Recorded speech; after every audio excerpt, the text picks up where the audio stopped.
untuk first customer, kita dapatkan bagi combo free se. Rezeki abang ni. Ini hari 22 hari bilang 5, Jumaat yang barokah.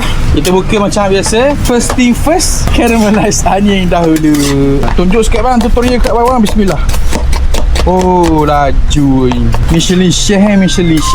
Saya mau rasa apa penambah baikkan untuk cabin ni supaya nampak lebih menarik. Acik kau main sikit. Tortilla yang crispy RM1 First order untuk hari ini.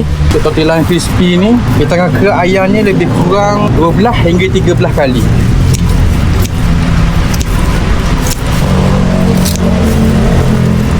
Ni RM1 kita Zingga biasa je. Kita akan letak cheese keping.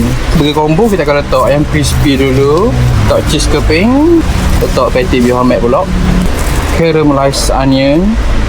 Inilah burger combo kawan. Kalau mu mari awal sekali dekat cabin kita, mu akan dapat free je burger ni. Crispy Zingga XL punya sizing. Besar sikit daripada roti. Untuk tortilla, atas ayam kita akan letak fries pula, mayonis dan sos cheese. Lagunya lah tortilla kawan. Lagunya lah mu akan dapat ni bang.